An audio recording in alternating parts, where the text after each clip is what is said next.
Former White House Press Secretary Kayleigh McEnany defended Donald Trump against accusations of anti-Semitism in this classic CNN interview.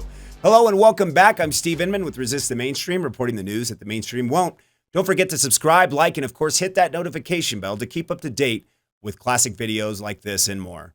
In today's clip, Kayleigh McEnany guest appeared on CNN to discuss whether or not former President Trump was an anti-Semite. Opposing her was director of the Anne Frank Center, Stephen Goldstein. McEnany opened with a direct quote from Trump, which stated that he wanted to stop crime and long-simmering racism in response to a similar question.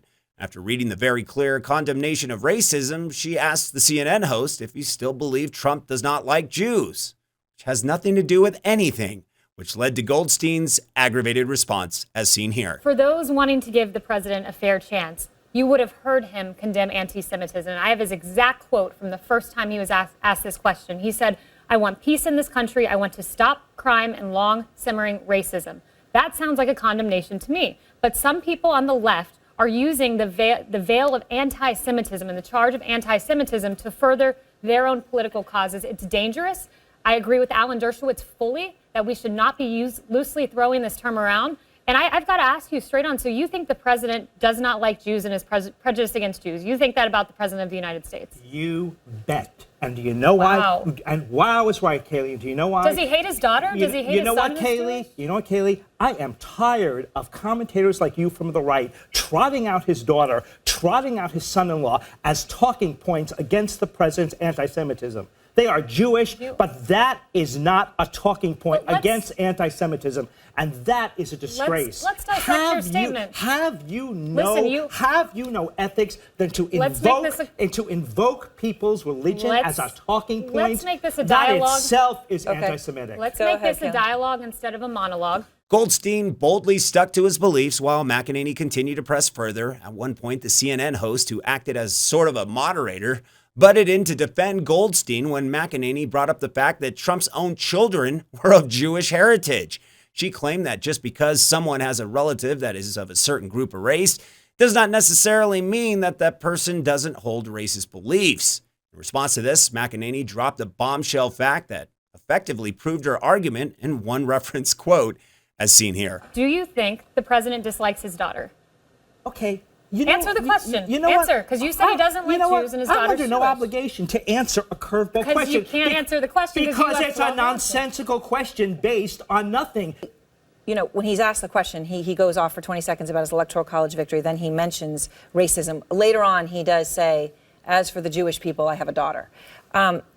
Does that do it for you? Yes. Stopping crime and long-simmering racism sounds like a condemnation. And Mr. Goldstein could not answer. Could not answer. No, you can't answer the question as to why the. You're right, because he talked about the electoral college. Stephen, let me finish. Thank you, Kayleigh. There is a flaw in your logical reasoning. You told me the first thing you said is the president dislikes Jews. The second thing you said when I asked, does he dislike his daughter? You said, I don't have to answer that question. That's very nice. There's a flaw That's very in your nice reasoning. for Breitbart News, but not for CNN. You are using fake news arguments. Shame on you. You are using because you just didn't watch what was on there. He responded about the electoral college. Isn't it true, though, Kayleigh? I mean, putting aside just your immediate discussion here, but it is true that when someone is close to somebody, they can see them differently as they see others. They can see others as another, and they can see a person, well, you are this, but it doesn't matter. When it comes, I mean, if you look at what happens throughout history, that's certainly been true with anti-Semitism and many other things. McEnany threw the CNN's host logic out of the window when she casually mentioned that the Prime Minister of Israel revered Trump as the greatest defender of the Jewish people that he knows. Suddenly, Goldstein's authority was dwindled in the shadow of the leader of Israel's comments. Goldstein was visibly annoyed by this, and before he interrupted, the CNN host took to McEnany's side and confirmed that what she had said was 100% true, leaving Goldstein in a state of perpetual frustration. What is he going to fight for now?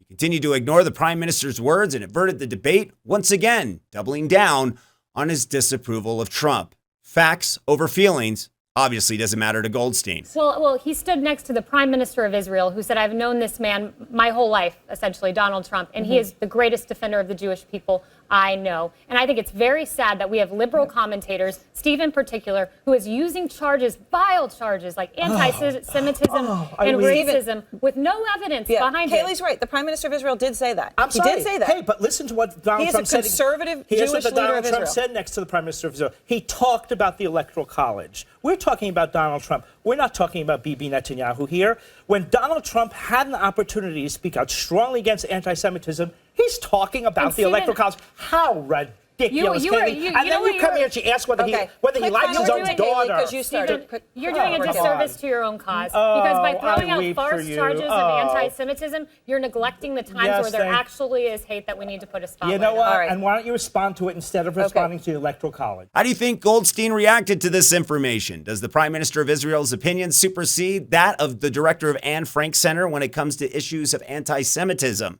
Let us know what you think in the comments below. It's a very touchy subject. I'm going to leave my opinions out of it. I'd like to see yours. Once again, this is Resist the Mainstream, reporting the news that the mainstream won't. Remember to subscribe, like, and hit that notification bell for updates on more classic content. Till next time, take care, and we'll see you then.